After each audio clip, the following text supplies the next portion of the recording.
Hi, my name's Ilana Epstein, and I am the Rebbetzen at Cock Foster's and N Southgate Synagogue. I'm also one of the educators working at the United Synagogue's Living and Learning Department. In anticipation of Rosh Hashanah, I want to show you how I cook my very simple but absolutely delicious brisket. Brisket is a cut of meat that comes from the chest of the animal, and it's a bit tough. So it makes it perfect for a holiday meal. You have to cook it well ahead of time, and you have to cook it for ages, and it tastes even better the next day. So let's get started. The first thing I'm going to do is I'm going to turn on my oven, preheat it to 180 degrees Celsius. That's done. The next thing I'm going to do is, here is my lovely piece of meat. This is 2 kilos. Don't worry about the recipe. It's going to be on the United Synagogue website. So I'm going to take my 2 kilo piece of meat. I'm going to put on some gloves because I'm about to rub lots of yummy ingredients into the meat. I feel like a surgeon every time I do this. A lot of fun. All right, and we're ready to go. I'm going to take, what I have here is 6 cloves of garlic, which I've minced. I'm going to use half of them and rub it into the meat as best as I can. Next, the secret ingredient is ketchup. It's going to end up being about 1/4 cup, but I'm not really very precise with this, nor should you be. I have some coarse salt.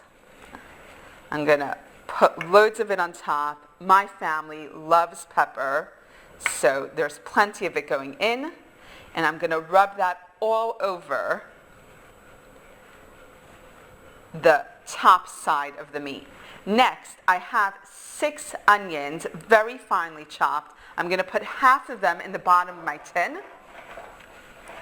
There we go. I'm going to take this meat, turn it upside down onto the onions. They're like a little bed for the meat. And I'm going to do the same thing again. Rub the other half of my garlic into the meat. Then some more ketchup. This is a lot of fun. If you do no other cooking this year, let it be this. Some salt. And again, a bit of pepper. Rub it in, and with the remainder of the onions, just pop them on top. So here we go. That is almost done. You have no idea how easy this is. I have 2 cups of drinkable red wine. Anyone who told you to put the undrinkable stuff in was lying. If you could drink it, you can use it for cooking. And then 2 cups of orange juice. And believe it or not, once I cover this, it's ready to go into the oven, and there's really nothing else to be done.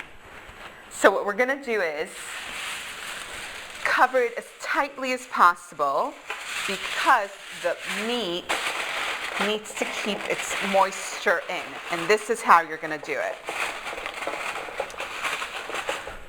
I have a load of aluminum foil here. And once I'm satisfied that it's really well covered, which it isn't yet, one more piece should do the trick. I'm going to put it in the oven, and I'm going to put it in the oven for, believe it or not, 3 whole hours. After 3 hours, I'm going to stick a fork into the meat. If there's any resistance whatsoever, it's not done yet. I'm going to pop it into the oven for another 30 minutes. If, on the other hand, I put my fork in and it slips right back out, I know that it's done. All right, we're ready to go in the oven.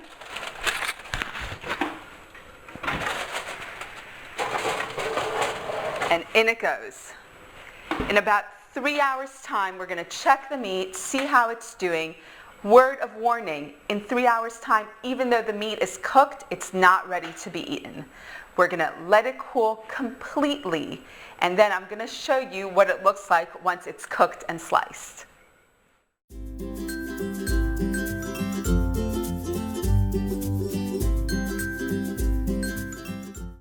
So it's been not just another hour, but an entire day since I've last spoken to you.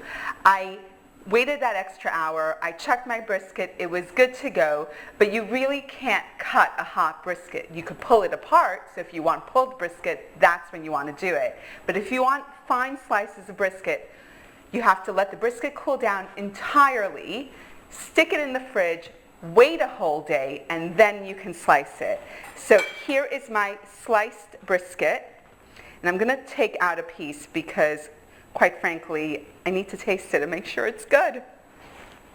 And some gravy. All my gravy is sitting here at the bottom.